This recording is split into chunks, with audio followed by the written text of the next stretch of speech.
Je suis le 26 octobre 2001. Je suis au Bled, plus précisément en Haïti. Je suis accompagné de mon grand frère Junior et on va au consulat de France pour retirer mon passeport. Yes, je viens d'obtenir le visa pour rentrer en France et je suis très content. Je suis joyeux parce que c'est un rêve de venir en France. J'annonce la bonne nouvelle à mes proches, mes parents, surtout ceux qui avaient un mobile à l'époque parce que ce n'était pas donné à tout le monde. Mais surtout, j'appelle ma cousine qui habite à Ozoir-la-Ferrière. Je lui annonce la bonne nouvelle parce que c'est elle qui avait fait toutes les démarches pour me permettre de venir ici. Elle me dit sa joie parfaite. Et là, surprise. Elle me dit, c'est une très bonne nouvelle, mais dépêche-toi, car j'ai déjà pris ton billet d'avion. Et là, je suis à l'ambassade. Hein. Il faut être à l'aéroport dès que possible. Aujourd'hui même. C'est comme si elle me disait, comme on va voir tout à l'heure dans notre texte, efforce-toi d'être à l'aéroport au plus vite. En gros, sans tarder. Sans traîner au risque de perdre ton vol, qui est dans moins de 3 heures.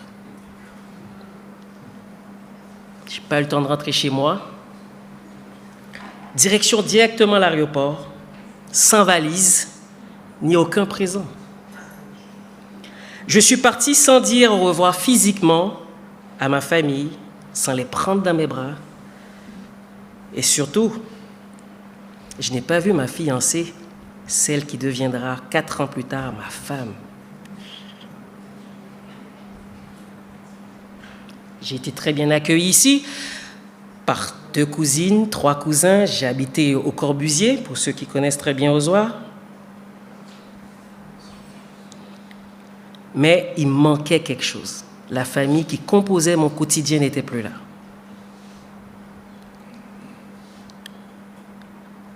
Je n'ai pas eu en fait le mot d'ordre des parents. Parce que dans le principe, attends, je pars définitivement, parce que je viens habiter en France, mais je n'ai pas eu en fait les principes. Comment tu dois te comporter quand tu arrives là-bas? Qu'est-ce que tu dois faire? Qu'est-ce que tu ne dois pas faire? On devrait faire une fête. Tout est parti en fumée. Bye bye. Et tout ça, ce sont des regrets que j'ai gardés pendant très longtemps. Je parle de cette histoire parce qu'il y a une toute petite ressemblance avec l'histoire qu'on va voir aujourd'hui. Mais avant d'aller plus loin, j'aimerais surtout nous rappeler que nous sommes dans une série de prédications sur un sujet qu'on a entendu pendant plusieurs dimanches, sur « Fidèle à Dieu en toutes circonstances ». Vous pouvez le réécouter sur la chaîne YouTube de l'Église et vous pouvez même le télécharger sur le site de notre Église, Mon Église à Ozoir-la-Ferrière. Qu'avons-nous vu avec les autres prédicateurs depuis le début de cette série? Transmettre la parole de Dieu avec courage et assurance. C'est-à-dire transmettre et défendre. Parce que moi, j'aime bien prendre l'illustration d'un professeur de mathématiques. S'il doit, dans une salle de classe, parler d'une formule, il a besoin de l'apprendre, le comprendre avant de pouvoir l'expliquer. Et c'est le sens, en fait, de transmettre. Il faut comprendre avant de transmettre. Nous avons vu aussi que Paul dit à Timothée de ne pas avoir honte de dire sa foi, de dire son amour pour ceux qui sont autour de lui. Il rappelle aussi que dans les difficultés, nous serons toujours forts parce que nous avons quelqu'un qui est avec nous, qui tient la barque, même quand la tempête est là et fait rage. Je pourrais en dire plus, mais je préfère définir que ces 3 axes. Mais je sais que vous avez été fidèles à l'écoute de tout ça et que vous les pratiquez au quotidien. Alors nous allons lire notre passage du jour qui se trouve dans 2 Timothée 4. Je vais commencer par lire les versets 9 à 18 et je prendrai les 2 derniers versets à la fin. Je vous laisse le chercher dans vos Bibles ou dans vos portables pour qu'on puisse le suivre ensemble.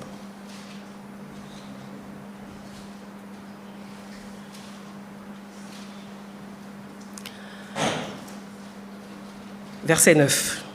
efforce-toi de venir me rejoindre dès que possible, car Démas m'a abandonné, il a aimé le monde présent et il est parti pour Thessalonique.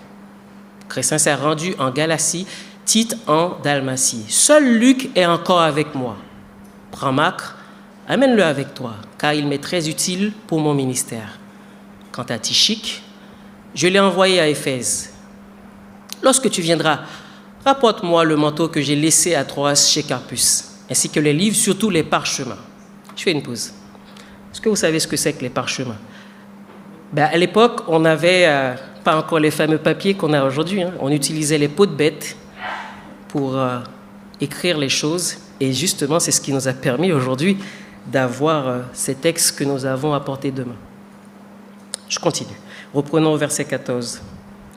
Alexandre, l'orfèvre, a fait preuve de beaucoup de méchanceté à mon égard. Le Seigneur lui donnera ce qui lui auront valu ses actes.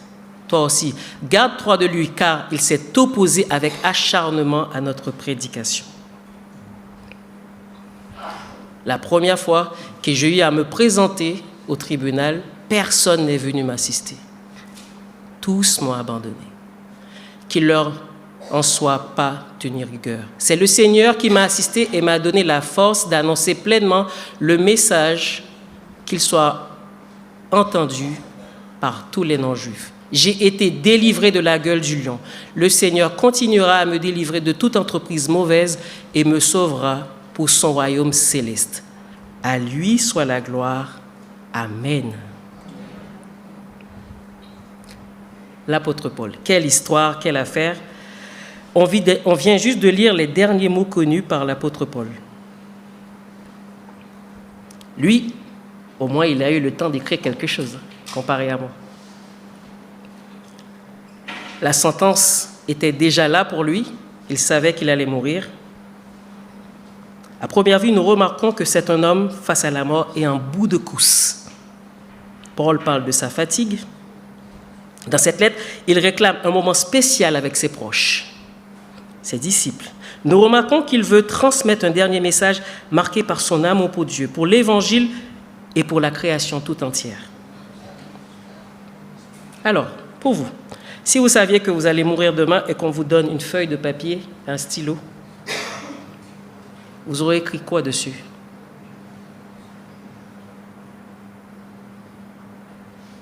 Peut-être que vous écrirez des excuses à certaines personnes, des remerciements, ou faire des règlements de compte.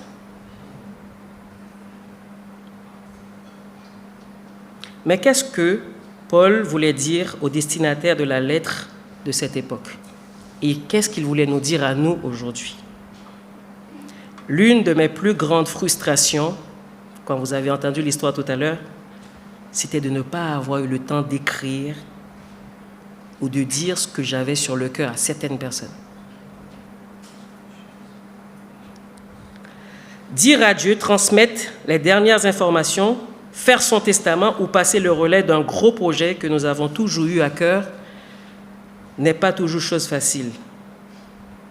Parce que nous ne sommes pas toujours maîtres du temps, comme l'a dit tout à l'heure notre frère Manoj.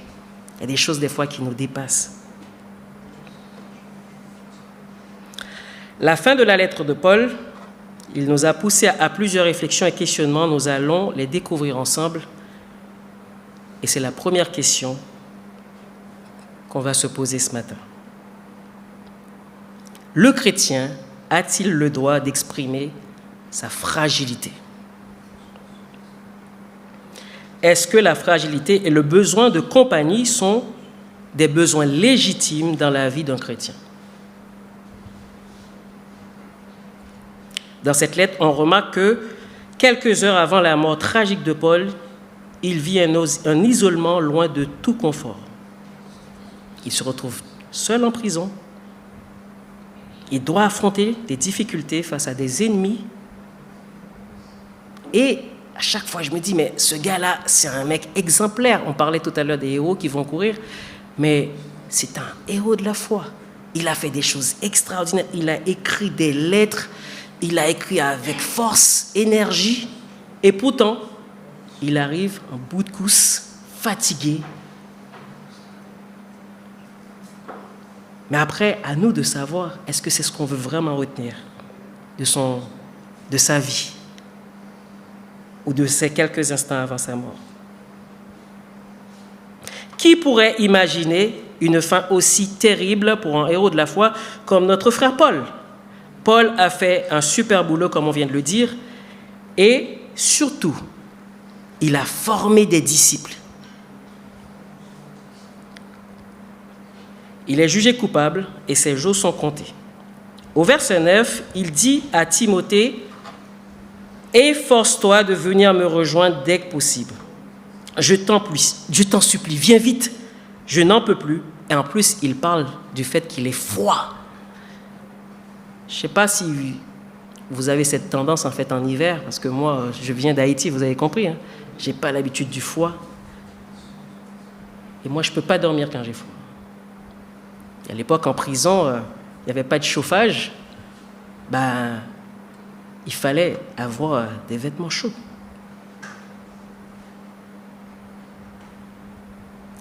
Mais ce n'est pas seulement ça que je vois dans ce passage. Je vois aussi dans « Efforce-toi de venir me rejoindre » le fait d'avoir envie d'avoir quelqu'un de proche à ses côtés pour se réchauffer aussi. Je ne sais pas si des fois vous avez cette impression d'avoir quelqu'un pour vous écouter. Ce n'est pas comme Snapchat aujourd'hui ou WhatsApp et compagnie où on envoie un petit message, mais vraiment quelqu'un dans sa proximité.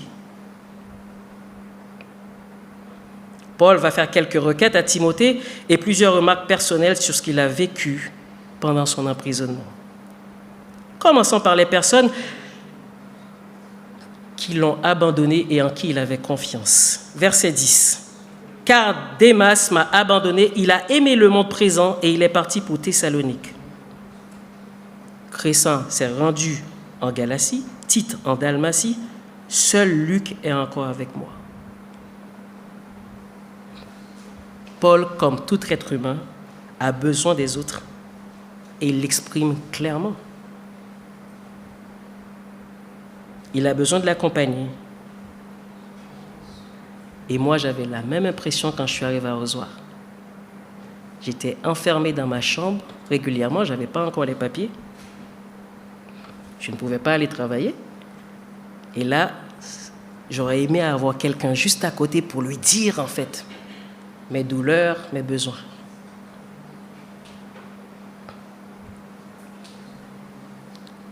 Est-ce que vous avez déjà souffert après la réalisation d'un grand projet, que ce soit professionnel ou personnel? Vivre du jour au lendemain un basculement ou la fin d'une grande mission, mais involontairement, ce n'est pas le désir, mais c'est juste les choses se sont arrêtées net. Fin de contrat, fin de mission. Ou dans une église, vous avez géré un ministère, mais du jour au lendemain, vous perdez le fil de la chose. Les gens ne sont plus là. Certains amis de Paul l'ont abandonné malgré le succès de son ministère et son investissement dans les relations. Paul était fidèle dans les relations, on l'a vu avec les autres prédicateurs.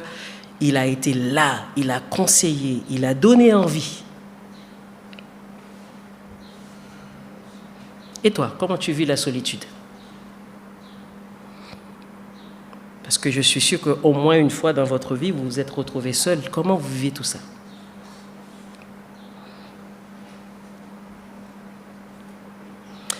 Il ne faut pas rester seul. Il faut trouver quelqu'un de confiance pour nous accompagner. Pas seulement dans ce sens-là, mais on peut aussi le faire dans le sens inverse. Vous pouvez choisir quelqu'un aussi pour accompagner. Si vous vous sentez un peu fort, robuste, courageux, faites-le. Dès aujourd'hui, cherchez quelqu'un parmi nous et dites qu'à partir d'aujourd'hui, je décide de suivre cette personne, de l'encourager, d'être un ami.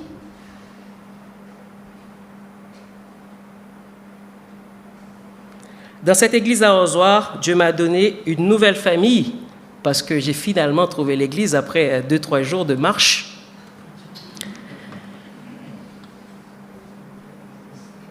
Mais j'ai trouvé cette force surtout dans un groupe de maison.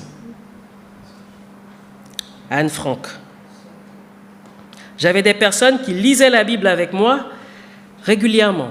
Gordon Marjorie. J'étais dans cette petite salle-là, juste derrière, une fois par semaine avec lui. Je vais me permettre de remercier quelques familles. Je pense à la famille Rice, je pense à la famille Ferdinand, je pense au Hermilka, je pense au Chawa, au Boniba, je pense au Boger, Dominique, je pourrais dire, mais je ne peux pas me rappeler de tout le monde, mais le groupe de Fontenay-Trésigny.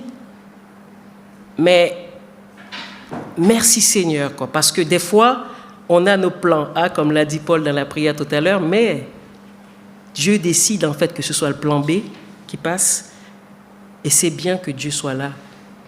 C'est bien que Dieu soit là, parce que des fois, les choses, encore une fois, nous dépassent. Et je veux aussi remercier ceux qui m'accompagnent aujourd'hui. Il y a des gens qui prient pour moi, qui prient pour ma famille, qui m'encouragent par un petit message, qui m'encouragent dans mon travail. J'ai une petite entreprise, des fois c'est compliqué. Merci.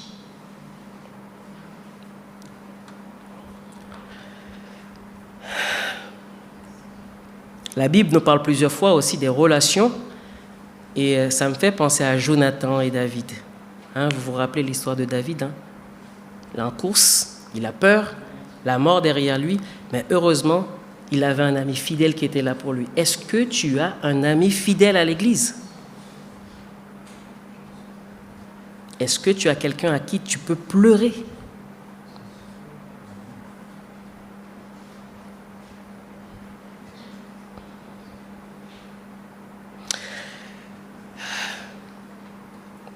Quelqu'un que nous connaissons très bien et pasteur de cette église a écrit ceci dans son livre qui s'appelle « Encourager, c'est l'affaire de tous ». Tu seras certainement étonné de l'impact énorme que de simples paroles et de petits gestes d'encouragement peuvent avoir autour de toi. Je vous invite à avoir ce livre. Et ça pourrait aussi encourager notre pasteur. Vous ne pouvez pas savoir qu'est-ce que vos petits gestes, vos petits mots peuvent avoir dans la vie de quelqu'un des fois qui est découragé, qui est dépassé par les événements.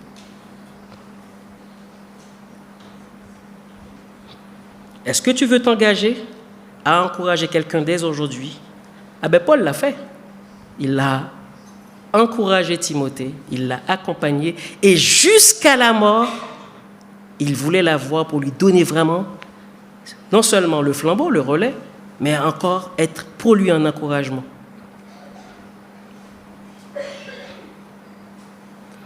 Revenons sur notre texte. Plusieurs pourraient encore croire que le mot « manteau » dans notre texte, c'est un petit détail inutile. Mais non.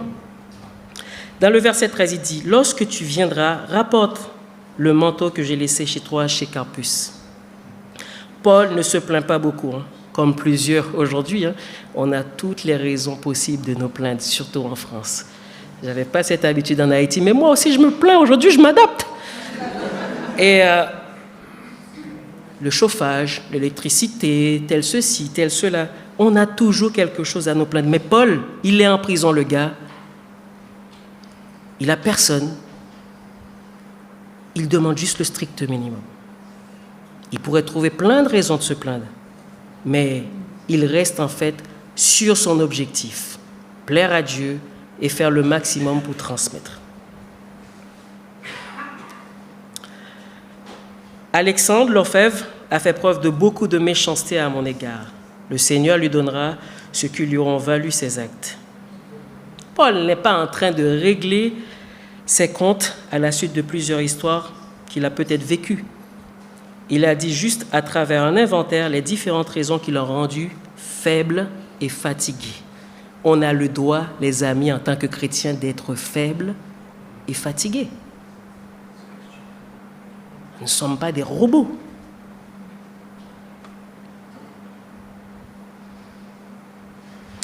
Alors que nous sommes souvent dans la médisance, que nous avons du mal à pardonner, Paul nous montre et nous donne un exemple de ce que ça veut dire vraiment la paix avec les autres. Être en paix avec son entourage, éviter la vengeance, ça doit être une mode de vie pour nous. Ça doit avoir du sens pour nous. Rechercher la paix avec tous et la sanctification. Deuxième point, ou du moins deuxième questionnement. Est-ce que Paul était vraiment seul en prison, selon vous? En vrai de vrai, Paul n'était pas réellement seul. Ce passage l'explique clairement. Il avait un soutien de taille et infaillible.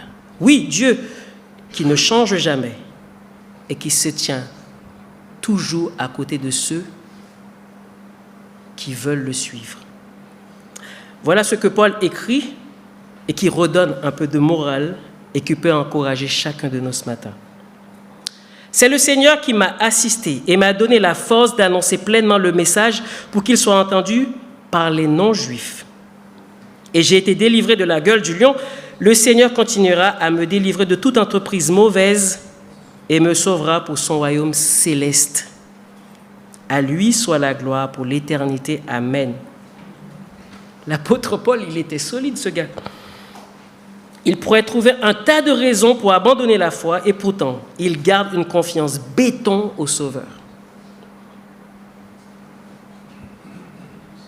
Je pense que Paul avait bien gardé cette pensée en tête. Et si dans ta situation, tu cherches de l'assurance ou la confiance, il y a une promesse que tu as besoin de connaître par cœur. Il est dans le Matthieu 28, verset 20.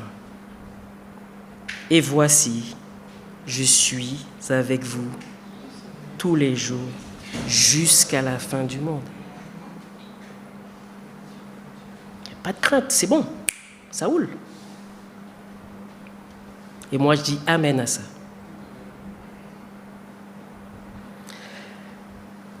La maturité est là, et la faiblesse aussi. Tous les chrétiens passent tôt ou tard par un moment de solitude et de faiblesse. Mais le plus important, c'est comment on réagit et comment on le vit. Une fois en Christ, cela ne veut pas dire que nous échappons à tous les problèmes et que la faiblesse est partie en fumée.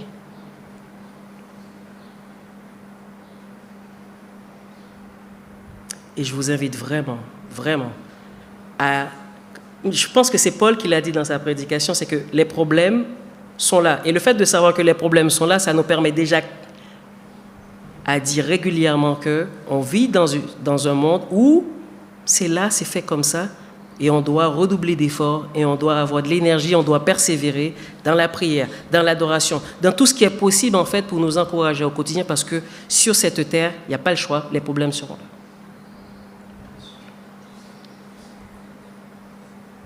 Le Seigneur continuera à me délivrer de toute entreprise mauvaise et me sauvera pour son royaume céleste. À lui seul la gloire. Paul avait la paix dans la souffrance, comme dit ce chant, et la vie à jamais. Notre troisième point. La mission, récupérer le relais et poursuivre la course. Timothée, tu dois prendre le flambeau. Paul ne voulait pas quitter ce monde sans transmettre ses dernières paroles à Timothée. Paul se concentre sur l'essentiel et garde sa confiance en son ultime défenseur. Le Seigneur Jésus l'a assisté dans sa course et dans tout son ministère. La transmission de la parole de Dieu et voir les vies changer au quotidien doit être notre objectif en tant que chrétien. Si tu n'as pas encore fait la paix avec Christ, ça viendra. Mais nous qui avons placé notre confiance en lui, ça doit être notre objectif. Voir des vies changer régulièrement. Timothée devrait voler par ses propres ailes. Je pense que ça devrait être difficile pour lui de savoir que son héros va partir. Mais il faut que ça continue. Peut-être un jour, on n'aura plus notre pasteur. Les ados, préparez-vous. Quelqu'un doit continuer le boulot. Transmettre la parole de Dieu n'est pas une affaire d'hommes et de femmes, mais un projet divin. Dieu nous rend acteurs de ce projet. Il veut le faire avec nous. Richard nous l'a rappelé. Toi et moi, comment faire pour annoncer et proclamer l'évangile avec assurance aujourd'hui? Alors, quelques points pratiques, on va voir ensemble. Avant tout, mais c'est quoi l'évangile? Pour annoncer l'évangile, comme j'ai parlé du prof tout à l'heure de mathématiques, on ne peut pas annoncer quelque chose sans savoir ce que c'est. C'est quoi l'évangile? L'évangile, c'est la bonne nouvelle de cette réconciliation que nous avons eue avec Jésus-Christ. Sa mort, sa résurrection. C'est aussi la parole de vérité face aux discours creux et mensongers que nous entendons de plus en plus aujourd'hui sur les réseaux sociaux et peut-être parfois même dans d'autres églises. Je ne suis pas en train de dire qu'on est meilleur, mais nous devons avant tout défendre la parole et nous devons le dire avec véracité. Pour annoncer l'évangile, il faut déjà lire la parole, c'est le strict minimum. Et il faut le faire régulièrement, je vous encourage vraiment à le faire, c'est comme le sport. Si un jour on ne le fait pas, le corps le réclame, quoi. Moi, si un matin je ne lis pas ma Bible, forcément, j'ai quelque chose qui me... Il y a quelque chose que tu as oublié de faire. Et dès qu'on commence à donner des habitudes au corps, ça viendra comme de l'eau à boire, comme on dit dans le jargon. Étudier la Bible avec un frère ou une sœur, ou dans un petit groupe. Pour aller plus loin, faire une formation à l'institut, ou à la fac, ou à distance. Aujourd'hui, on peut faire plein de choses à distance. Mais on peut aussi ouvrir la bouche pour parler du Seigneur quand nous avons des petites occasions autour de nous. Et ça, il ne faut pas hésiter à le faire. Mais pour le faire, il faut déjà comprendre de quoi on veut parler. Une fois que nous avons compris la base et comment faire pour transmettre, il faut inviter. On peut inviter n'importe quelle personne à venir dans nos cultes. Nos cultes, c'est pour tous. Comme dit au McDo, venez comme vous êtes. On peut les inviter dans les groupes de maison. On peut les inviter à un concert gospel. On a un super choral gospel dans notre église.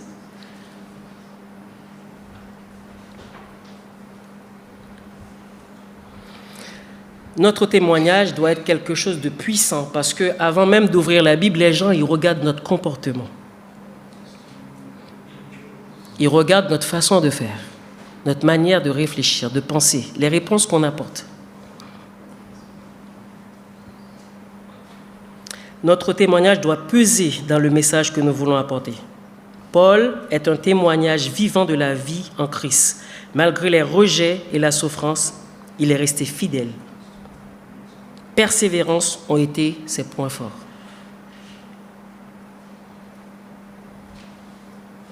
Comme Paul, reste fidèle jusqu'à la mort. Une phrase m'a beaucoup marqué pendant la préparation de cette prédication, cette phrase d'un grand homme. Et vraiment, ça ne m'a pas laissé indifférent. Je vais le partager avec vous. Il a écrit « Il faudra bien que malgré tout, et tous, subsiste la parole. » Et c'est dans un chant qu'il a écrit qui se dit « C'est un rempart pour notre Seigneur ». Moi, quand il écrit ça, il dit « Il faut que, malgré tout, et malgré tous, que la parole continue à subsister. Vous ne pouvez pas l'arrêter, ça doit continuer. Que ce soit par toi, par moi ou quelqu'un d'autre, la parole de Dieu doit continuer à faire son chemin. Mais être fidèle à la parole de Dieu n'est pas seulement de respecter, mais aussi de transmettre par tous les moyens pour qu'un maximum de personnes reviennent à Jésus-Christ et profitent de sa grâce, de son amour, malgré les circonstances difficiles, la maladie et tout ce qui pourrait nous emmener à aller à contre-courant. Nous devons former, nous devons transmettre. Et avant de conclure, il y a un passage que j'aimerais voir avec vous, c'est le verset 22. On ne l'a pas lu tout à l'heure, si on peut l'afficher. « Que le Seigneur soit avec toi et que sa grâce soit avec vous. » Et là, je me dis, ce passage n'a pas été, cette lettre n'a pas été que pour Timothée. D'une certaine manière, c'est aussi pour nous. Tout ce message, cette puissance, cette force qu'il y avait dans ce message, c'est pour vous et moi aujourd'hui. La mort est à sa porte. Il sait qu'il n'aura pas d'autres occasions Paul profite pour donner une bénédiction spéciale dans ce verset. Elle est pour toi, elle est pour moi. Que le Seigneur soit avec toi et que sa grâce soit avec vous. Je vais conclure. Tu es sans doute fatigué ce matin, car tu es devant une montagne de problèmes. J'en ai moi aussi. Mais il y a quelque chose de plus fort qui doit te motiver au quotidien. L'amour de Dieu pour sa création et pour ses enfants. Le salut doit être notre vraie motivation. Et cela doit vraiment révéler en nous que nous sommes vraiment des enfants de Dieu. Notre vie ne doit pas se résumer seulement aux circonstances. Mais l'idée de l'assurance de la vie éternelle doit être l'esprit qui nous anime au quotidien, la flamme qui nous entraîne chaque jour. Le Seigneur est là avec Paul au tribunal, dans la prison, jusqu'au dernier moment. Tout compte fait, il n'a jamais vraiment été seul, Paul. Il garde les promesses de Dieu dans son cœur. Et la bonne nouvelle de la vie éternelle que les circonstances de ce monde ne peuvent pas enlever chez nous, ne doivent pas enlever chez vous. Je vais vous laisser avec un passage qu'on trouve dans le psaume 34, ou bien dans quelques versets qu'on trouve dans le psaume 34. Et moi, quelqu'un m'a appris ça quand j'étais tout petit, et le verset 2, c'est un verset qui m'anime chaque jour. Je veux bénir l'Éternel en tout temps. Sa louange sera toujours dans ma bouche. Que mon âme fasse toute sa fierté. Que les humbles écoutent et se réjouissent. Dites avec moi la grandeur de l'Éternel. Célébrons tous son nom. J'ai cherché l'Éternel et il m'a répondu. Il m'a délivré de toutes mes frayeurs. Quand on tourne son regard vers lui, on est rayonnant de joie et le visage ne rougit pas de honte. Quand un malheureux crie, l'Éternel entend et il le sauve de toutes ses détresses. L'ange de l'Éternel campe autour de tous ceux qui les craignent et il les arrache au danger. Quelle promesse! Paul nous a laissé une partie de son témoignage dans cette lettre. Je te laisse écrire le tien. Mais faites-le avec Jésus à tes côtés. Revenons à lui, il peut encore faire grâce et nous rendre solides comme Paul l'a été. Tout au long de notre ministère, tout au long de notre acheminement. Et pour toi qui ne connais pas encore le Christ Jésus, aujourd'hui, peut-être une bonne occasion pour toi de lui dire que tu regrettes tes erreurs et de récupérer aujourd'hui même l'assurance d'une vie éternelle. Prions. Seigneur, je veux te dire merci pour cet exemple de la vie de Paul qui avait commencé très mal, mais que tu as changé totalement et qui a fait un travail extraordinaire. Merci parce que ces exemples nous animent et ça nous donne aussi de mieux nous engager avec toi. Aide-nous à rester fidèles à ta parole en le lisant chaque jour et en le mettant en pratique. Aide-nous à être un encouragement pour ceux qui sont autour de nous et aide-nous aussi à accepter d'être encouragés par les autres. Aide-nous à garder la foi et à avoir cette assurance de la vie éternelle que les circonstances, les problèmes, les difficultés, le fait de ne plus avoir de travail, de ne pas avoir d'argent, ne doivent pas nous enlever. Béni soit ton nom, Seigneur, fait que ici dans notre église à Arrosoir, qu'on continue vraiment à élever ton nom et qu'un maximum de personnes aussi puissent mieux te connaître. Nous te bénissons au nom de Jésus. Amen.